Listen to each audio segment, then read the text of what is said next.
한 사람의 목소리가 시대를 위로할 수 있을까요? 화려한 기교도 없습니다. 폭발적인 고음도 없습니다. 하지만 그녀가 노래를 시작하는 순간 수많은 사람들은 자신의 추억을 떠올립니다. 백만송이 장미, 그때 그 사람, 사랑밖엔 난 몰라. 대한민국을 대표하는 감성의 목소리, 제1세대 여성 싱어송라이터. 오늘의 주인공은 바로 심수봉입니다.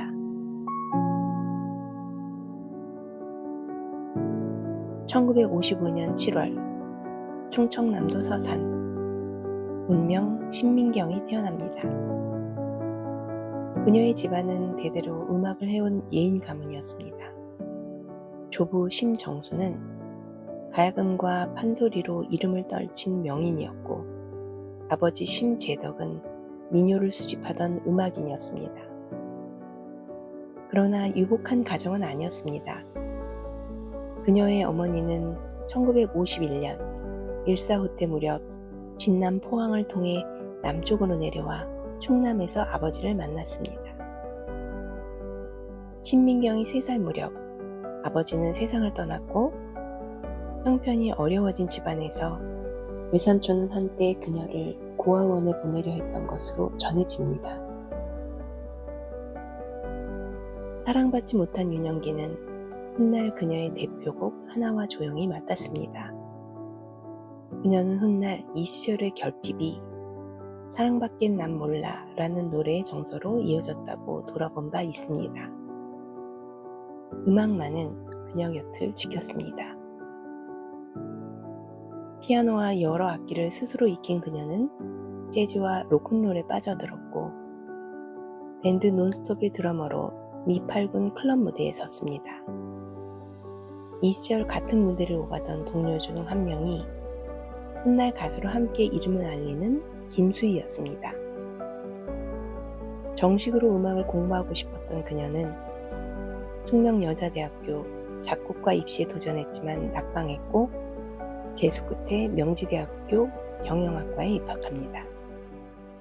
1978년 명지대 3학년이었던 신민경은 제2회 MBC 대학가요제 무대에 오릅니다.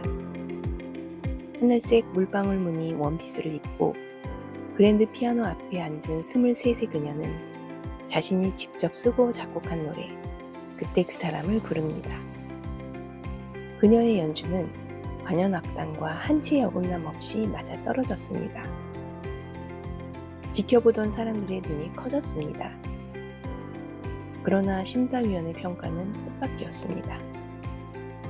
그날 대상은 부산대 중창단 썰물, 금상은 노사연, 은상은 활주로에게 돌아갔습니다. 신민경은 입상하지 못했습니다. 그런데 대회 다음날 음반사 지구레코드가 먼저 그녀를 찾아와 계약을 맺습니다. 상을 받지 못한 무대가 정식 데뷔로 이어진 순간이었습니다.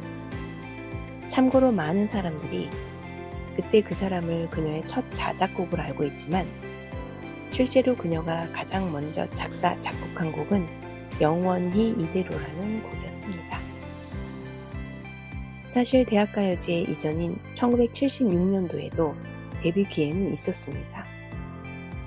그녀의 재능을 알아본 선배 가수 나훈아가 음반사 사장을 직접 데려와 소개했고, 그의 주선으로 신세계 레코드와 계약을 맺어 녹음까지 들어갔습니다.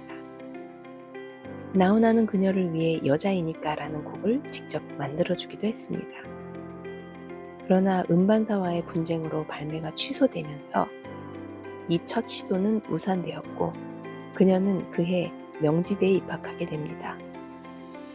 이후 정식으로 무대에 서게 된 그녀에게 나훈아는 이 바닥이 어떤 곳인 줄 알고 왔느냐, 이 험한 곳에서 잘 벗어나갈 수 있을지 걱정이다 라는 말을 건넸다고 전해집니다.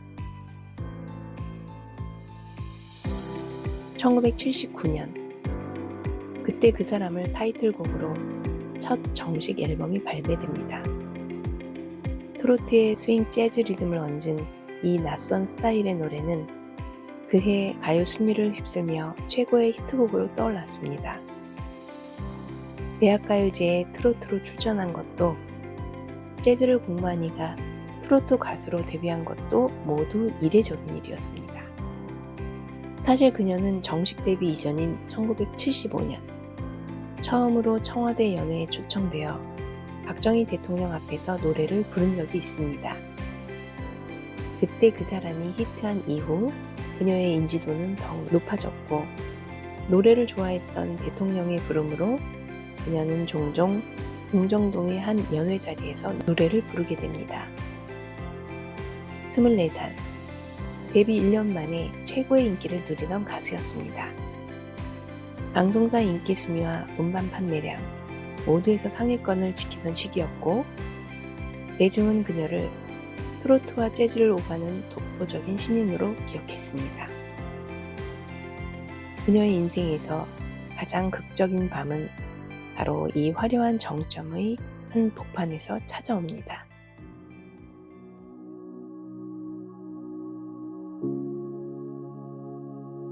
(1979년 10월 26일) 서울 공정동의 한 연회장. 심수봉이 노래를 부르러 그 자리에 들어섭니다. 그녀는 기타를 연주하며 그때 그 사람을 불렀습니다. 앙코르 요청에 이어 부른 곡은 눈물 젖은 두만강이었습니다. 그리고 총성이 울립니다. 박정희 대통령 총격으로 사망. 현장에 있던 두 여인 중 한 명, 심수봉. 사건 직후 합동수사본부는 그녀를 조사했습니다. 언론 보도 초기에는 신원 보호를 위해 그녀에게 손금자라는 가명이 쓰였지만 실명은 곧 알려졌습니다. 조사 결과 그녀는 그 자리에 노래를 부르러 갔던 것임이 확인되어 무혐의로 풀려났고, 이후 재판에는 증인 자격으로 출석했습니다. 그러나 무혐의로 풀려난 후에도 그녀의 삶은 이전으로 돌아가지 못했습니다.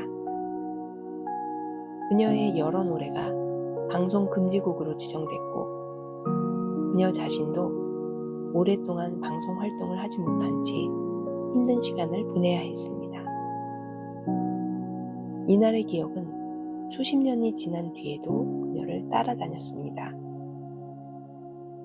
그녀는 이후 여러 인터뷰와 자서전을 통해 그날의 일을 직접 밝혀왔으며, 2020년 개봉한 영화 남산의 부장들에는 그녀를 모티브로 한 인물이 배우 정미영을 통해 그려지기도 했습니다.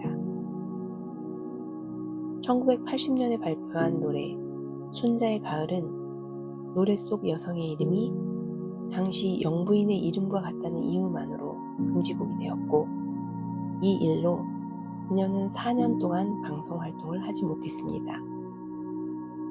활동이 막힌 시기, 생계를 위해 지방 밤업소 무대에도 서야 했습니다.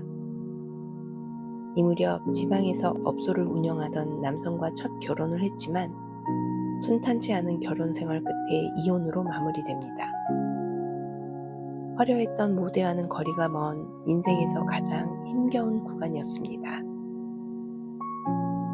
가정사로도 힘든 시기를 지나던 그녀는 1984년에야 방송 금지에서 풀려나며 다시 무대로 돌아옵니다. 이때 그녀가 직접 작사 작곡해 발표한 곡이 남자는 배, 여자는 항구입니다. 계기는 지인의 사연이었습니다. 외항선원과 결혼한 친한 꽃꽂이 선생님이 6개월에서 1년 만에야 남편을 만났다가 인천항에서 다시 배를 태워 보내며 하염없이 우는 모습을 그녀는 지켜봤습니다. 남자는 배를 타고 가고 여자는 항구처럼 남아 기다리는구나. 그 장면에서 나온 은유가 그대로 노래 제목이 됐습니다. 노래는 가사를 둘러싼 외설 시비에 휩싸이기도 했습니다. 그녀는 훗날 방송에서 욕을 많이 먹었다. 상처를 많이 받았다고 당시를 돌아봤습니다. 그러나 논란 속에서도 음반은 2만 장 넘게 팔리며 그녀를 다시 전성기로 이끌었습니다. 이듬해인 1985년 발표한 무궁화 역시 큰 인기를 끌었지만 가사가 시대 상황과 맞물려 방송 하루 만에 금지곡 처분을 받는 곡절을 겪습니다. 데뷔 이후 10여 년. 그녀의 커리어는 몇 번이고 노래 자체와는 무관한 이유로 꺾이고 다시 이어지기를 반복했습니다. 1997년 그녀의 또 다른 대표곡 백만송이 장미가 탄생합니다. 흔히 러시아 민요로 알려져 있지만 원곡은 옛소련 치하 라트비아에서 1981년에 발표된 곡입니다. 이 곡이 러시아로 번안되어 가수 알라브 카초바가 부르면서 크게 알려졌고 그 영향으로 국내에서는 러시아 곡으로 잘못 알려지게 되었습니다. 남편의 소개로 이 멜로디를 처음 접한 그녀는 번역된 원곡 가사가 한국 정서와 맞지 않는다고 느꼈습니다. 그녀는 가장 귀한 사랑이 무엇일까 고민한 끝에 아가페적 사랑을 주제로 한 새로운 가사를 직접 썼습니다. 그렇게 완성된 것이 지금의 백만송이 장미입니다. 그녀는 훗날 이 곡을 자신의 작업 중 최고로 꼽으면서도 정작 많은 사람들이 작곡까지 자신이 한 것으로 잘못 알고 있다고 웃으며 말한 바 있습니다. 심수봉은 대한민국 가요계에서 보기 드문 유형의 트로트 가수입니다. 대부분의 트로트 가수가 작곡가에게 받은 곡을 부르는 것과 달리 그녀는 그때 그 사람, 남자는 배, 여자는 항구, 무궁화, 사랑밖에 난 몰라 등 자신의 히트곡 거의 전부를 스스로 작사하고 작곡했습니다. 피아노와 기타를 비롯한 여러 악기를 직접 연주하며 재즈와 록의 화성을 트로트에 접목한 독자적인 스타일을 만들어냈습니다.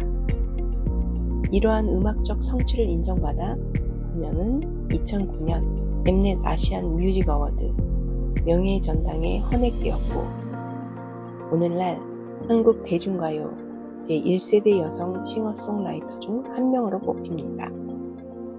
2026년에는 데뷔 48주년을 맞아 JTBC 히든싱어 8의 첫 번째 원조 가수로 출연해 반세기 가까운 세월이 지난 지금도 현역으로 활동하고 있음을 보여주었습니다.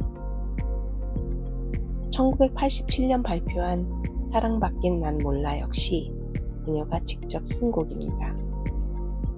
사랑받고 싶은 여성의 마음을 담은 이 노래는 특히 여성 팬들 사이에서 폭넓게 사랑받았습니다. 그녀는 훗날 이 노래가 사랑을 받아본 적 없던 자신의 유년 시절 정서에서 비롯됐다고 돌아본 바 있습니다. 이 밖에도 미워요, 전통 무속 소리의 어법을 빌려온 비나리 등 장르를 넘나드는 작곡이 그녀의 음악적 스펙트럼을 보여줍니다. 화려한 무대 뒤에는 굴곡진 개인사도 있었습니다. 그녀는 2번의 결혼과 이혼을 겪었고 각각의 결혼에서 자녀를 하나씩 얻었습니다. 이혼 후 한동안 딸과 떨어져 지내야 했던 그녀는 2005년 전국 투어 콘서트에서 그 시절의 심정을 담은 노래 아이야를 부르며 눈물을 보이기도 했습니다. 헤어져 지낸 지 여러 해가 지난 뒤 딸이 한 걸그룹의 팬이 되어 사인을 부탁하며 다시 연락해왔습니다. 모녀는 그렇게 재회했고 그녀는 딸과 함께 미국으로 건너가 학교를 보내고 음악을 가르치며 함께 지낸 시간으로 잃어버린 세월을 채워나갔다고 말합니다. 1993년 그녀는 MBC 라디오 PD 김호경과 세 번째 결혼을 합니다. 그녀는 한 방송에서 한 번도 남자에게 사랑받아 본 적이 없었는데 남편이 처음으로 그런 사랑을 줬다고 돌아왔습니다. 두 사람은 지금까지 30년 넘게 함께하고 있습니다.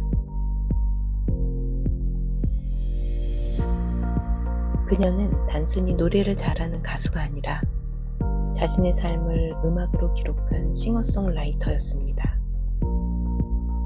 역사의 소용돌이 속에서도 노래를 놓지 않았고 슬픔과 사랑, 그리고 희망을 노래로 남겼습니다.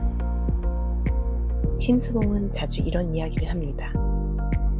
음악은 하늘이 주는 선물이다. 그녀는 곡을 억지로 만드는 것이 아니라 어느 날 문득 멜로디가 떠오르면 피아노 앞에 앉아 한 번에 써내려가는 경우가 많다고 말했습니다. 심수봉의 노래에는 특별한 힘이 있습니다.